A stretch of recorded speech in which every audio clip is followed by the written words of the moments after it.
Hi, friends. This is She Said, He Said, an ADHD relationship podcast.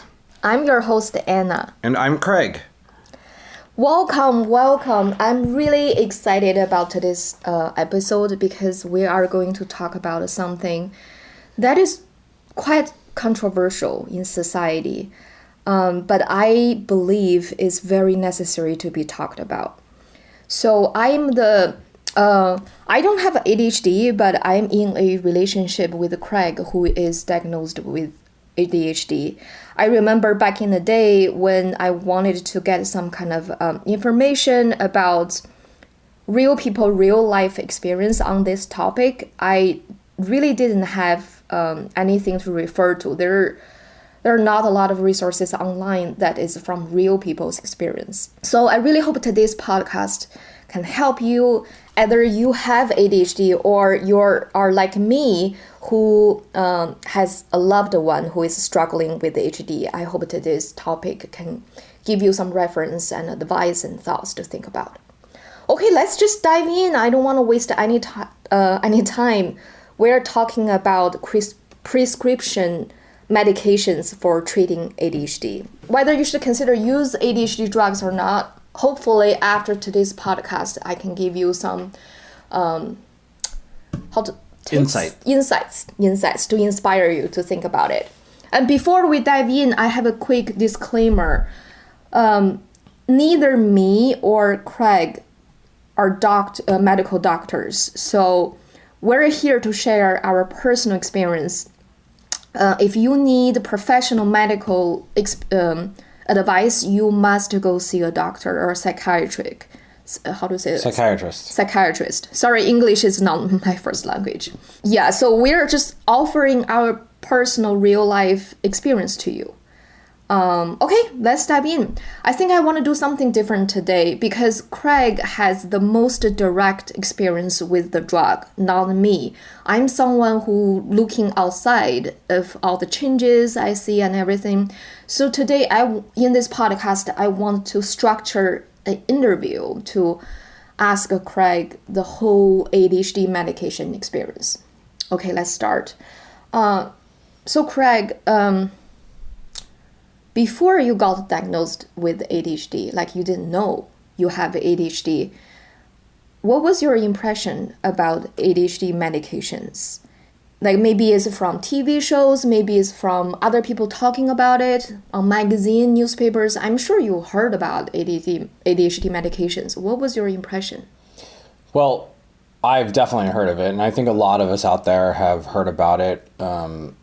Whatever your news source may be, for me, it was a lot of online and people talking about it. But the general impression is that it was like legal speed. Illegal? No, legal. Oh, legal. Okay. Speed created by the pharmaceutical companies. I mean, that was the general first impression I got of it. And I think that's a lot of people's first impression of it too. Okay, just in case some people out there listening don't know what is speed, maybe you can give another example. Crystal meth. That's the impression you heard? Yeah. Okay. Yeah. That sounds pretty terrible, huh? Yeah. Definitely misleading. So would you say addiction and bad drug is the reputation and stigma? Yep. Of ADHD medication? Yep. Okay. Back to the days when you finally got diagnosed with ADHD when you were 40 years old, I think? Yeah, 40. When you were 40 years old, diagnosed with ADHD, when was the first time someone, or maybe yourself, brought up the concept of using medication to treat ADHD, and how did you feel about that? Well, one of the tools I was using before meds to try to work with ADHD was I had an ADHD coach. And he...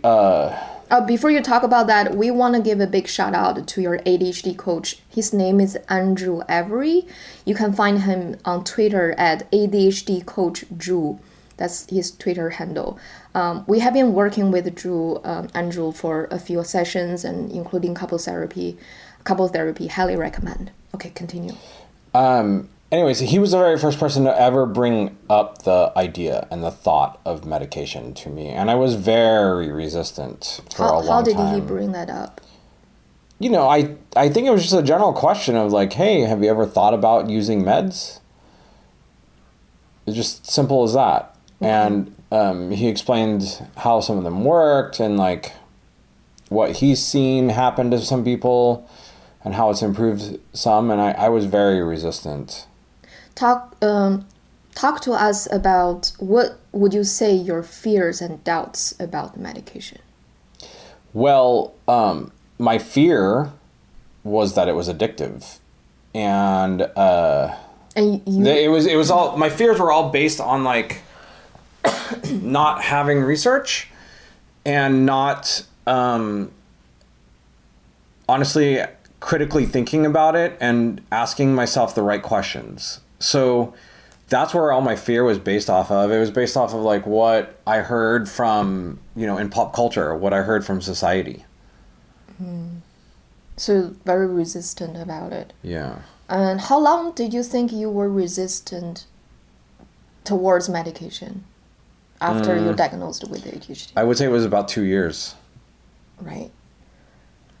So tell us the first time, the day when you finally decided to give medication a try. What changed? Well, I think the one thing that sticks out in my mind that was like a change of mindset was the question I asked is like, well, what about all the people that are on medication? How are they reacting to it? What is it doing for them? And how is it helping them? You did research on those people, or? Yeah, well, I did some general research, and honestly, like, I don't think I even needed to do real research to know that it's being prescribed. There's a lot of people on meds that are doing better. And I remember I read a case study somewhere in part of my research that talked about these people that were going in and out of jail. Like they were lifelong criminals. And then they got diagnosed with ADHD. Wow. They got put on meds and their life got set straight. Wow. And it was in particular, like, I think the reason they were criminals is because they were bored and they needed a thrill. They needed dopamine. And that's because of whatever also, I'm sure, environment, helped with that. The environment that they grew up in was the ghetto or just a bad family or a poor family or something. Certain parts of that environment led them to crime. But, honestly, plenty of people live in that environment and don't go into crime. So ADHD, I think they were just searching for dopamine. So would you say the whole decision changing is a process for you? Yeah, it took a while. So for our audience out there, I want to talk about what did your loved one say about your decision? And of course, that question is for me. So for me, as a loved one in this relationship with Craig, who has ADHD, of course, I had fear towards medication. My biggest fear is also addiction. But overall, I was being very supportive because we basically have tried everything you can find online. We have tried ADHD coach, supportive group, reminders, apps, alarm system, just everything. They all help, but I don't see a big boost in helping. So I had very high hopes on medication. To a point, I think I'm very short-sighted on medication because I used to think if he can just take a pill, it will change his life. That was my feeling towards medication. But of course, that was not accurate. We'll talk about more in following questions. But I want to introduce you guys. We have a bonus tape at the end of the podcast. Because even if you decided to take medication, it's very, very, very difficult and challenge to find the right doctor to give you a right diagnosis and prescription and find the medication works for you. Just that process is really a big headache. So please make sure to stay to the end of this podcast. We'll share this bonus tip of how do you, get the resource of getting your medication. Okay, so let's move on. Then finally, Craig decided to take his medication. And tell us, how did you feel when you finally started using meds? I felt different. I'll be honest, before this, Anna and I were talking, and she recalls the very first day that I took meds, and I didn't. But when she told me the story, now I remember. And I remember feeling focus, like really recognizing focus for the very first time. Tell us, what does it even mean, recognizing focus? Does that mean before using medication, you really didn't understand what is focus?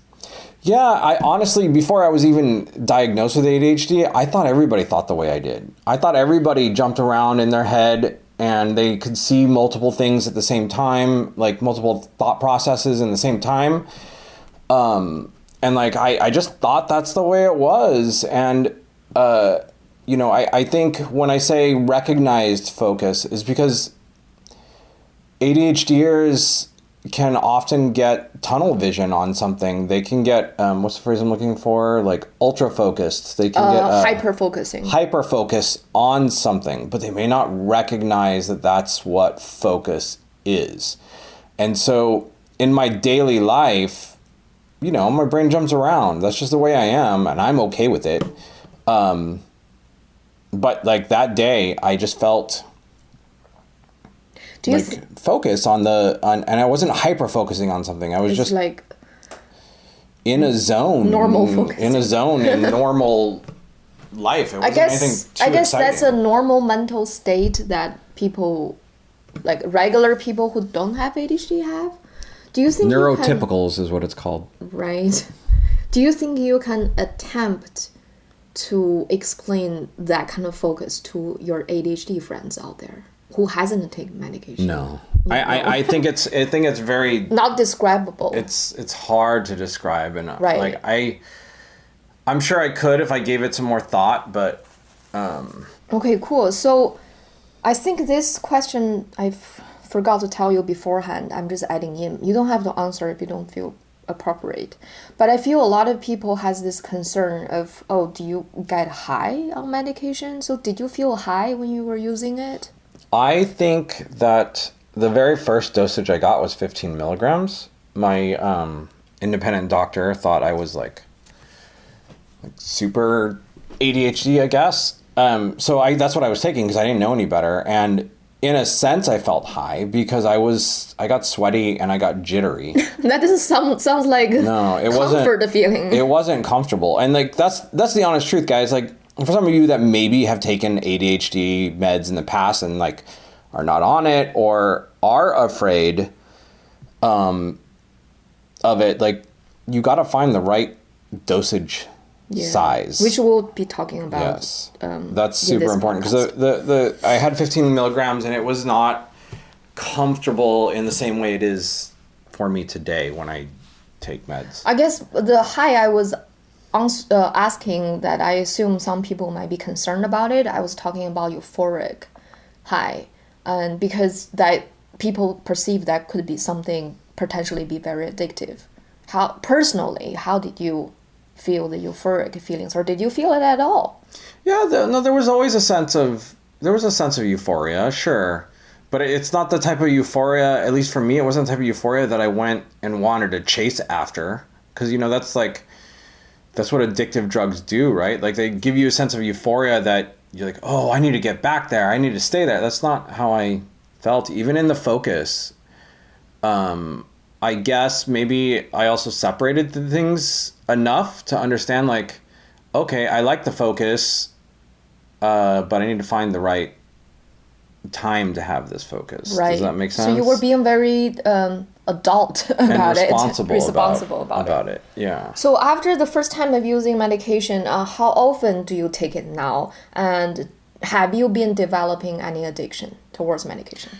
Okay, so now, after some experimentation, like I told you, it started at 15, then it went to 10, Then it was about 7.5, and now I'm at 5.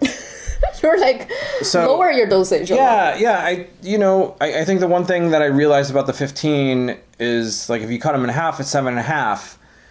And then, like, I kind of played around with it until I found my own right dosage, which is 5. And I take it one time a day.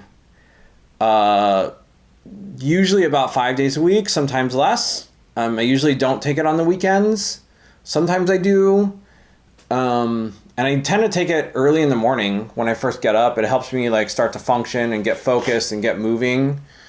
And it helps out the very first part of the day, just, like, rolling. Because I'm an ADHDer where it's, and I think this is a common symptom, where it's very difficult for me to, like, get moving in the morning. It takes like 2 hours, an hour laying in bed after my alarm goes off, and then an hour of just kind of like sitting around, like not really. Would you say I do some small tasks, like I wash the dishes or something, but would you say it's a brain fog?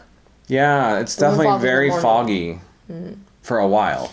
So another follow-up question, maybe you already answered this, is have you developed any addiction? No. I wouldn't say I developed addiction. I see it as a tool. And I have other tools too that I work with, but I definitely see the meds as a tool. But do you think this drug might be addictive to some people? And do you think the stigma is true?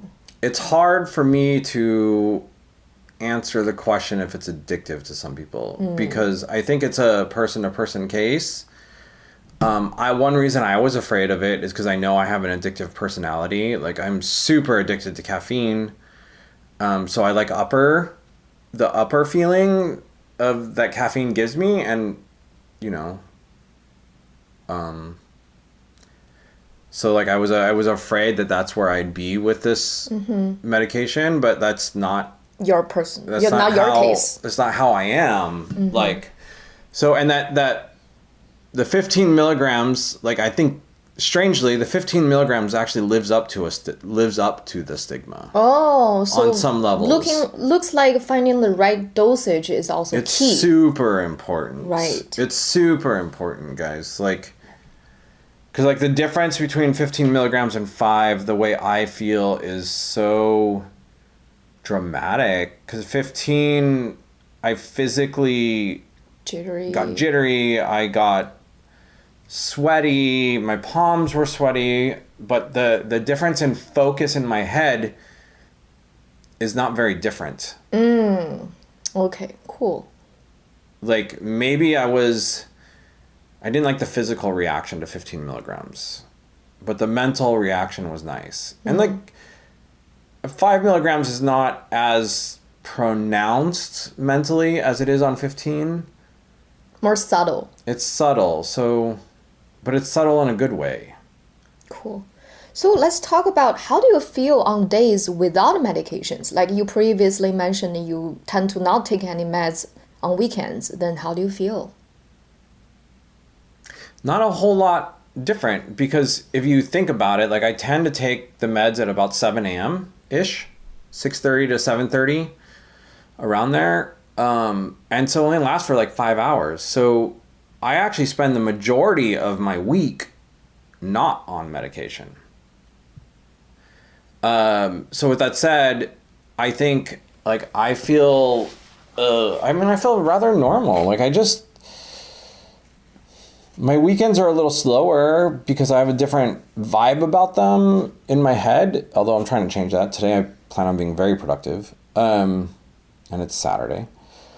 So to answer your question, like, it's the same Craig I've lived with for my entire life. I'm just me. I don't really know how to verbalize that. I want to insert some insights for people who don't have ADHD like me, but you're in a relationship with them. The difference I see is he has less resistance to do things. An easy example is still paying bills. Paying bills is a very, very difficult thing to do for ADHD, not because they don't want to do them. It's about you have to be fighting off a lot of resistance in order to click a button on computer. Trust me, it's that hard. I'm not even exaggerating. But I notice when he's on meds, it's easier for him to pay bills or even call IRS. Guys, that's like the most scary thing even for people like me. But he's able to do those things. Yeah. Okay, so let's talk about, you have been using medications for about 2 years, right?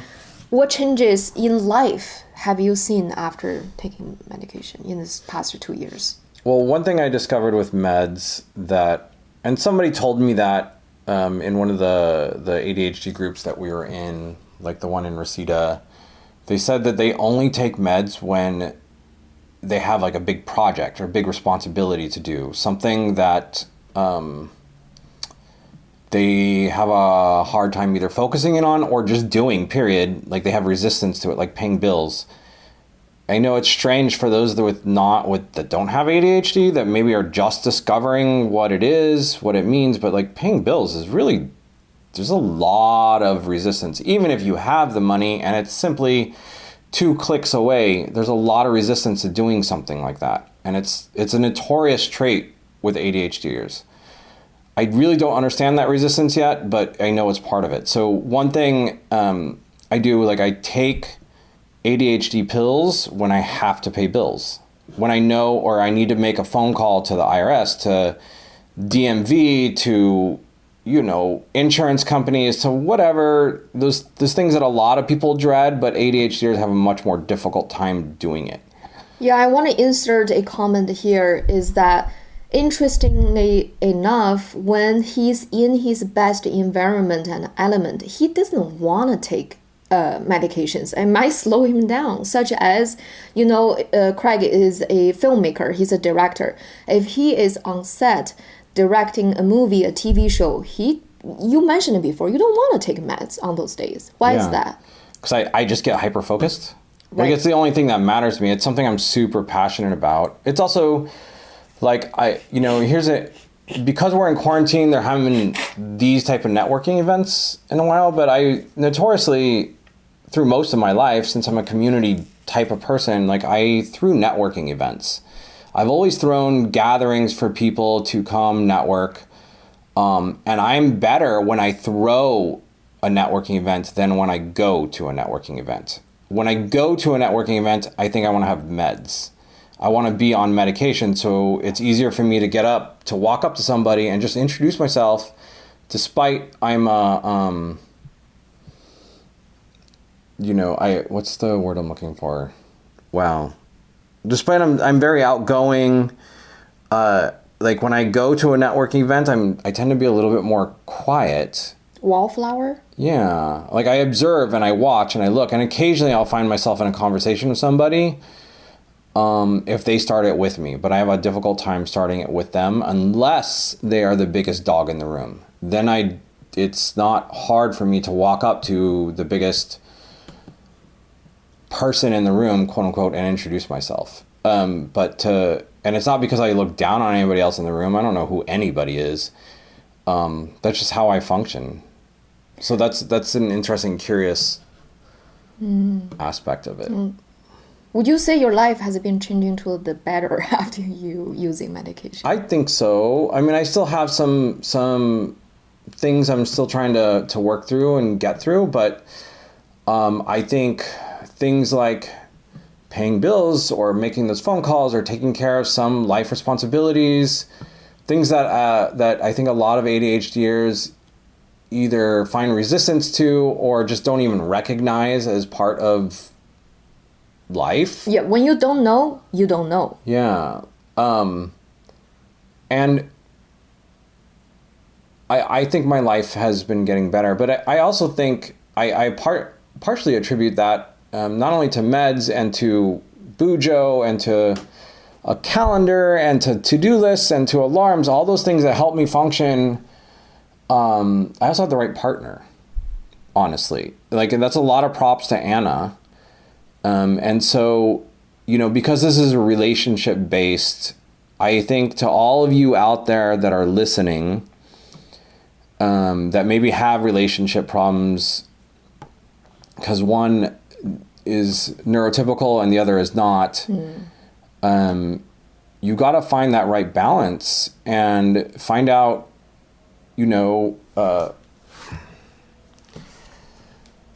find out whose strengths are what. And actually, if you don't mind, I'm going to read this quote in an article that I read not too long ago this week. Go ahead. And tell us why you want to share this quote. Because I really related to it, and it goes into certain aspects that we are talking about right now that I think are important, and it brought up a couple key points. That I want to expand on. Let's share it. Let's share it. Okay. So this is with. I'm going to reference Dr. Hallowell, who is referenced in the article, and if you look on our Twitter and stuff, we'll put out a link to the article. Okay. So what Hallowell hopes his patients understand is that yes, living with ADHD can be hard, but the brain trait can also influence resilient, resourceful, curious, creative, intuitive, innovative, outside-the-box thinkers who are at the top of their field and represented across all areas of interest. It's a blessing and a curse, having this condition. What you want to learn is how to maximize the blessing and minimize the curse, said Hallowell. There are a few key parts to that Hallowell believes, including a support system to provide encouragement and affirmation. So to like go away from the article for 1 second, that's Anna, and that's you that are quote unquote neurotypical, or maybe both of you have ADHD and are in a relationship. You need that type of support also around you. You need those type of friends. You need that in your relationships. And so something to consider. Okay. Identifying your talents and a job that caters to them. That's something I'm struggling with. I know my talents, but I don't have the job that caters to me, because my job should be filmmaking, and it's been a very difficult path for me so far. So for everybody. Yeah, it's a hard path anyways, period, for anybody. So if I can get filmmaking to be my day job, I will thrive. I know it. But finding that day job outside of that has been a difficult thing that I'm still searching for. I think I found it. Something that'll help, at least. Okay. Positive, stable, emotional connections, especially with your partners who complement your ADHD. So that's one thing Anna has, and we complement each other. Her strengths are my weaknesses, and my strengths are her weaknesses. And we've found a way to communicate them and work together, would you say? I would say that, but it's a process too. Definitely. We were not good at the beginning. It takes years of practicing on it. Yeah, it's not an easy thing to discover. Okay, a creative outlet, even if it's just a hobby.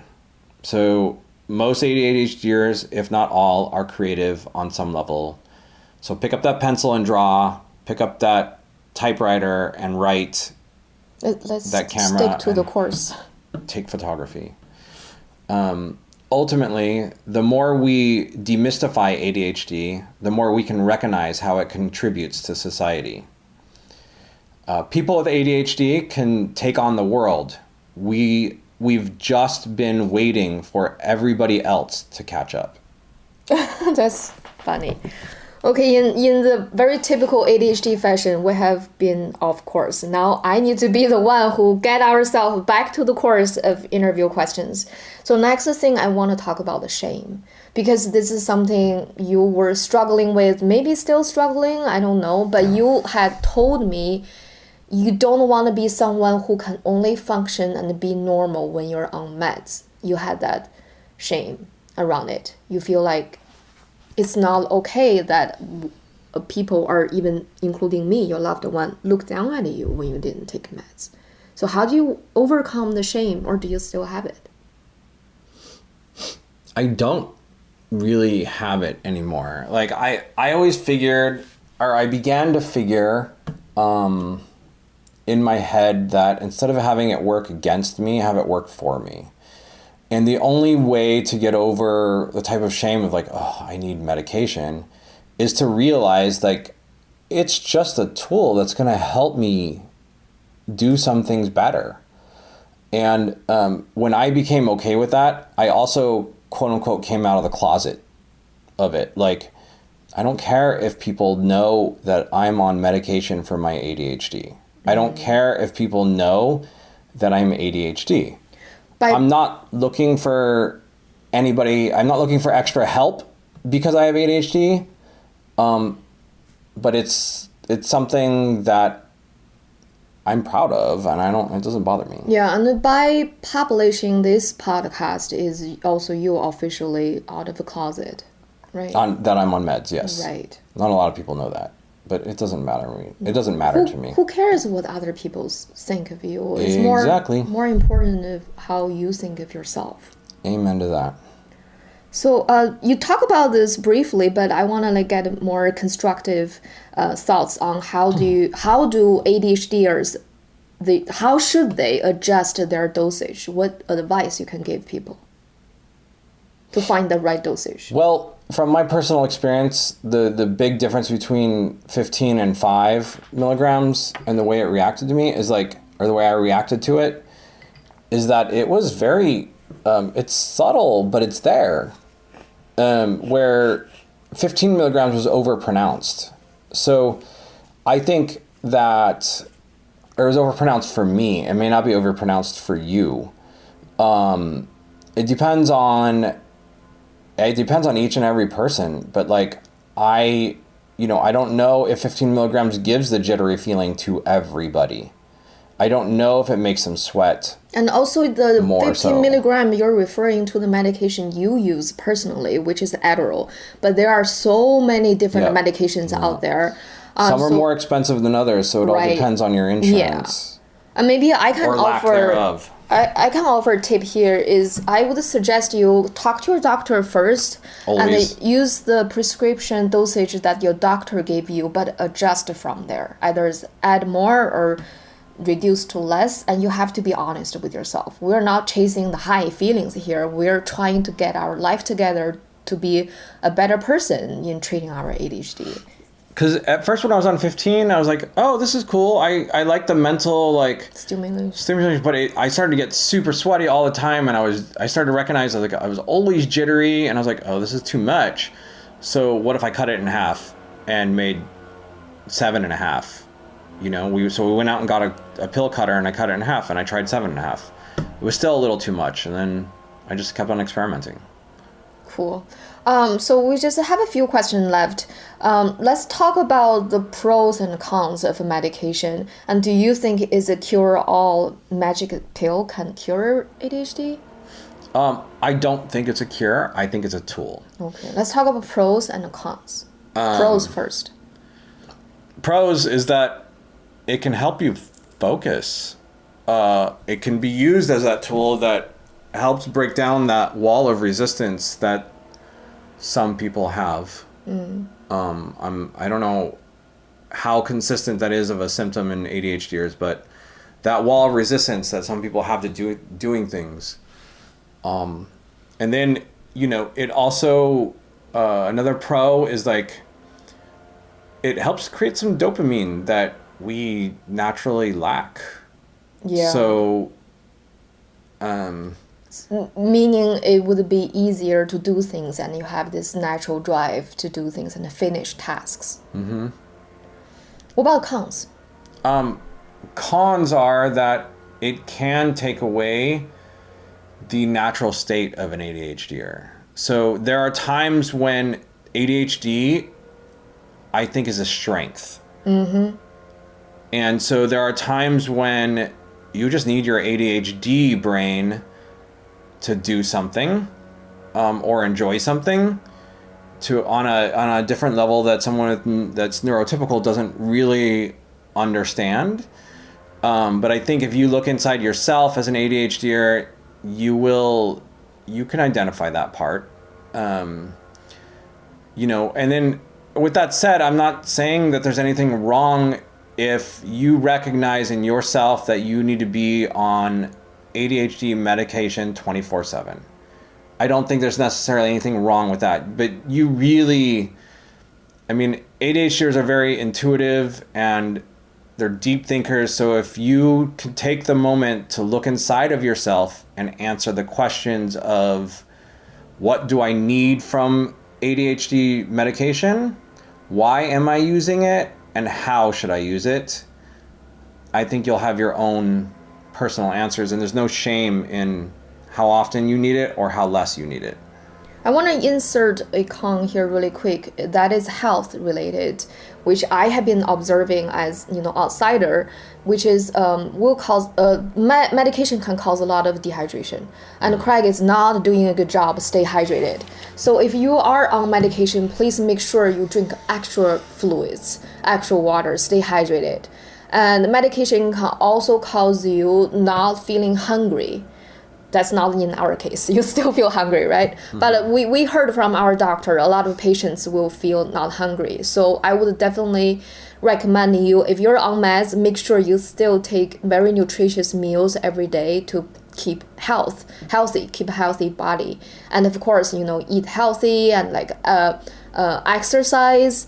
Those are things are also important because if you didn't know this, if you want to take medication, you have to maintain your blood pressure in a very healthy scale. If you have high blood pressure, you're not allowed to take medication. So in order to keep your blood pressure healthy, you need to do all those things. That's the con I have been observing.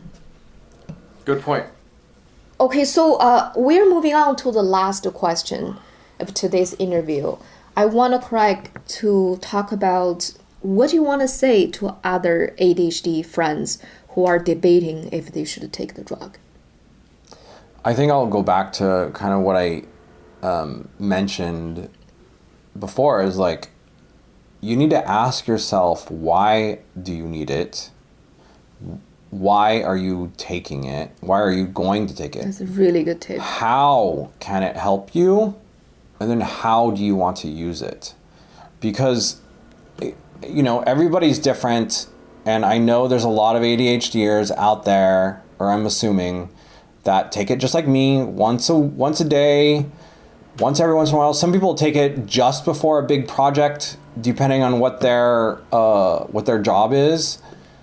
I remember in the ADHD group, the guy was a lawyer, I believe. Yeah. And so he took it before a big case, before he went into court.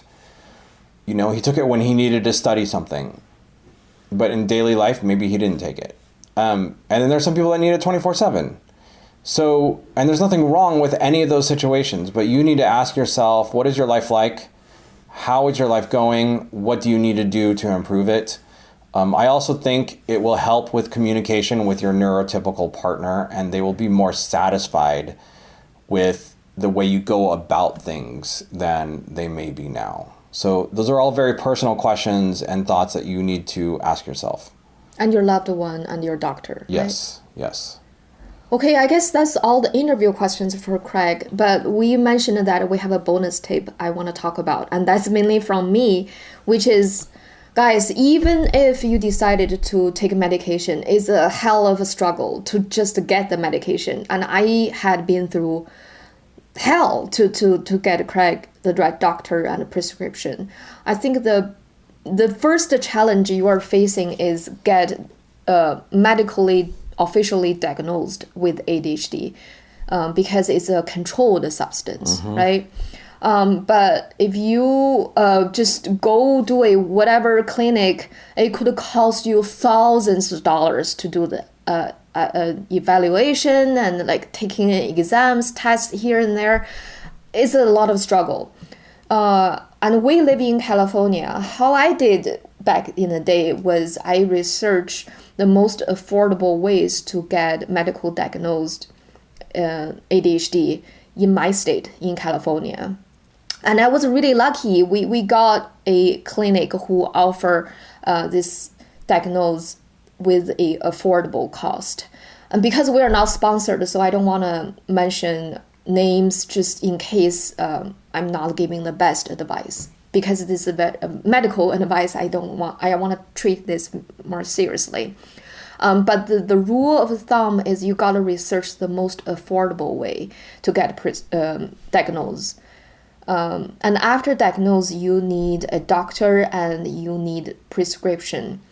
And there are many ways to do it. But back then, we did not have a good insurance.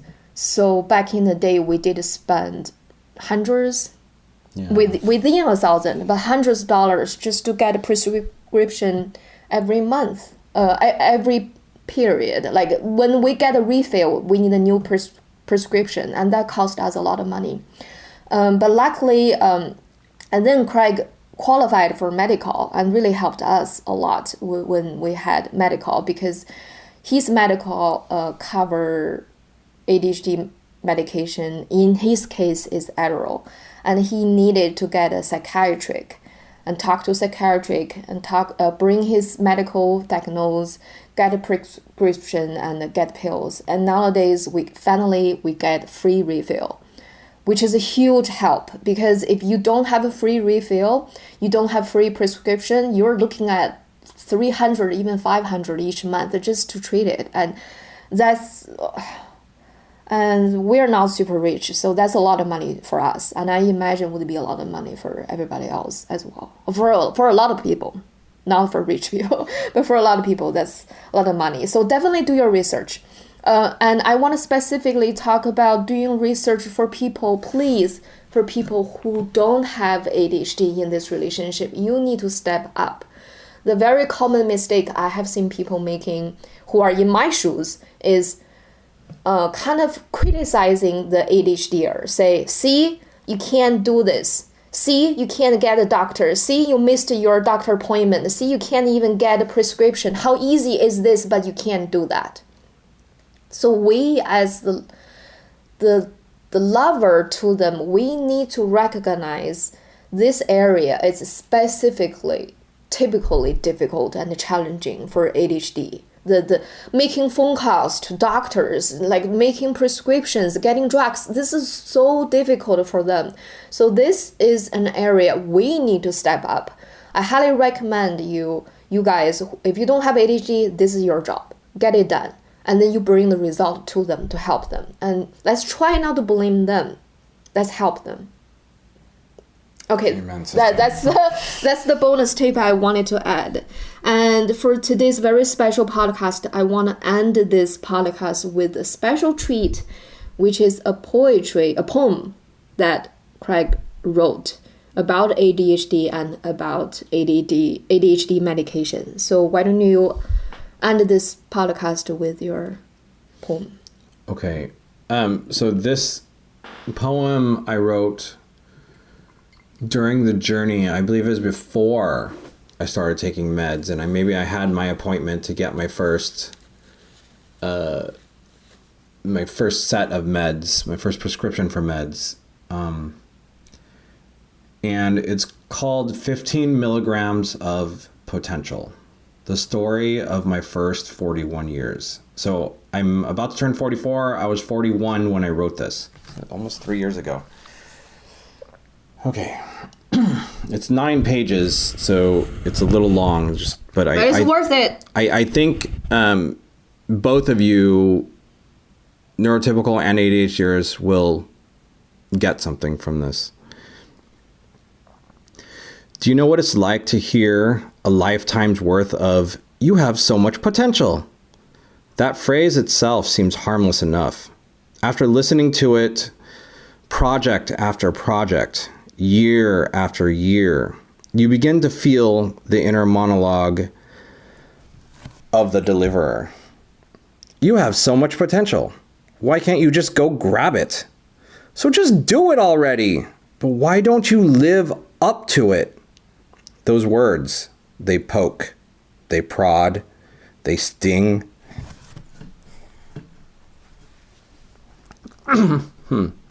Sorry. They punch, they bleed. Your heart breaks. It's okay, let it out. I started tearing up. I didn't expect that. Your heart breaks, your mind cracks, your spirit deflates. Then you stop all of it. Lace up your boots. Go on a stimulation-driven bender. And work. Work harder, faster, longer, more than anyone possibly can. Your proverbial plate fills. Ideas are spilling onto the placemat. So many projects to do, masterminding. So many projects fall apart, causing many to say those 5 stinging words. Some work, but don't finish. But when the start to finish happens, it happens brilliantly. It's big, it's creative, it's unique, it's an experience. Many, too many fail. The next best thing you can do is make your next big mistake. It means you're growing. You must fail to succeed. All of it is very true. Only if you understand why you failed. I failed because I couldn't, I didn't finish. I failed because I did too many projects. I only flirted with the surface of them. I moved too fast. I got distracted by the next amazing idea full of potential. Along the way, I also succeeded. Only when I would, I could, I did. Only when I did less, I dug deep, I slowed down, I worked the one idea and fulfilled its potential.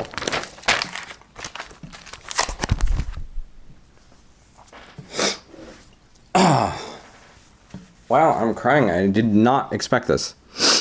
How, why, what, when, where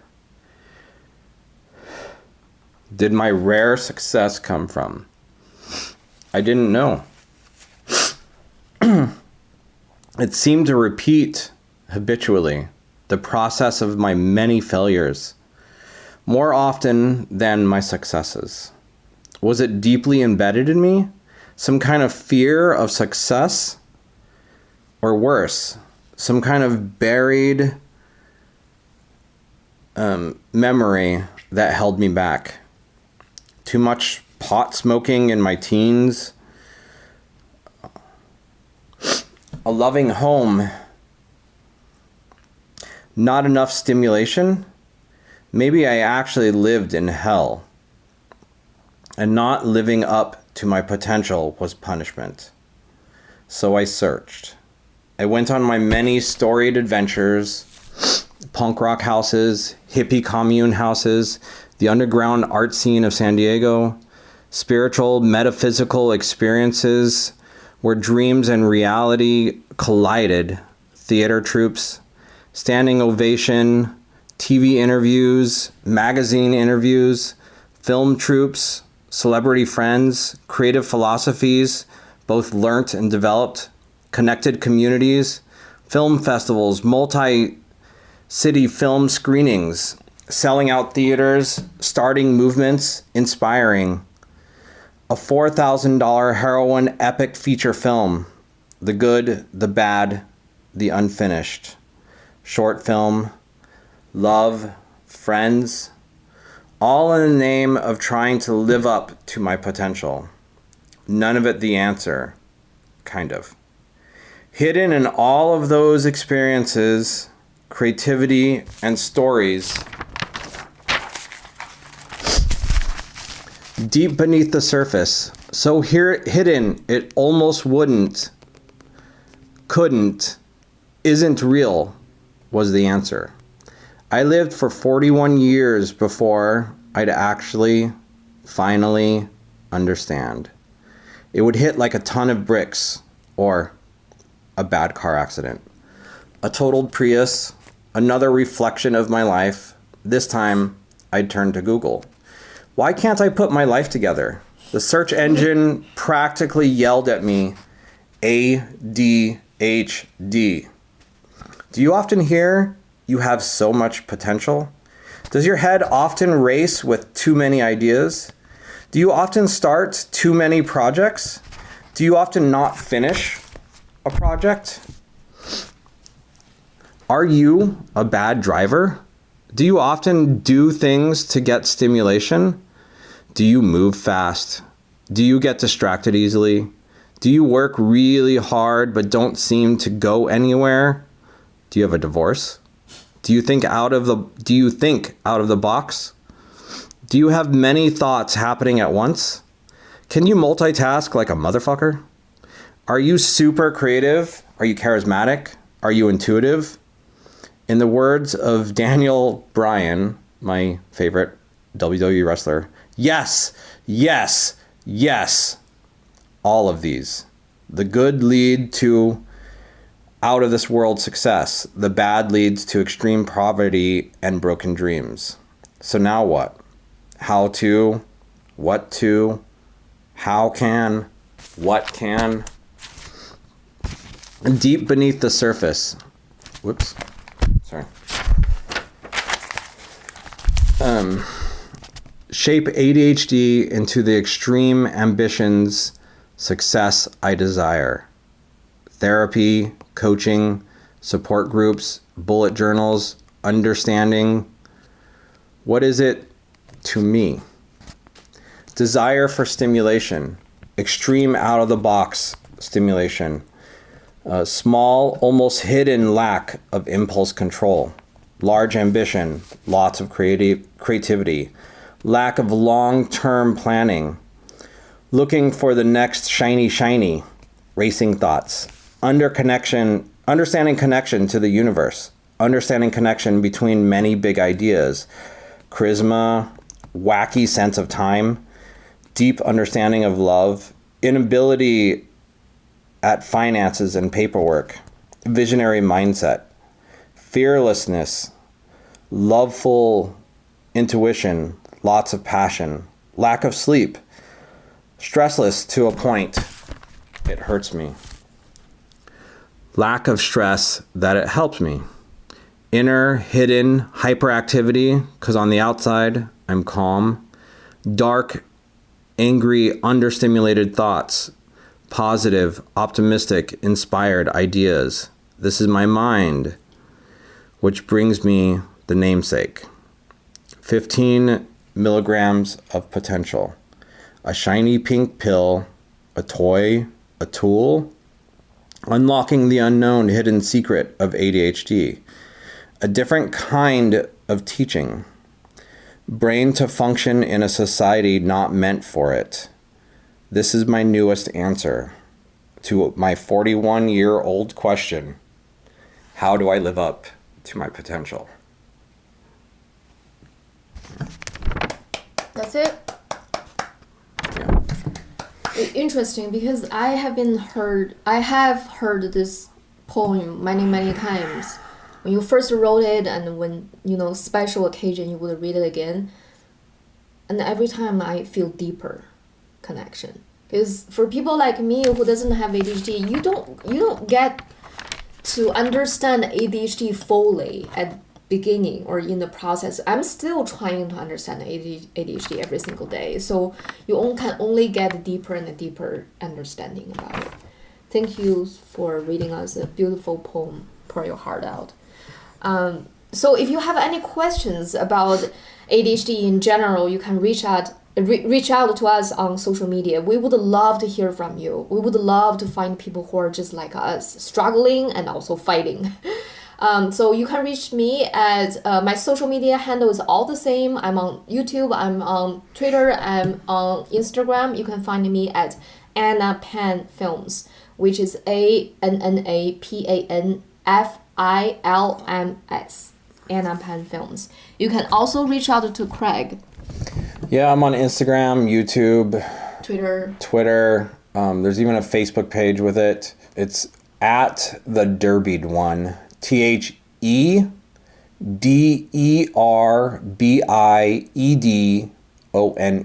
At the Derbied One. We also registered a Twitter account for this podcast specifically. It's called ADD Relationship. Because for some reason, Twitter doesn't allow me to register ADHD relationship. That's too many words. So I had to shrink to ADD relationship. But it's the same thing. You can reach out to us there. Thank you so much for listening. We really, really hope today's topic, the medication, can help you guys out there. And we'll see you next time. Thank you, guys.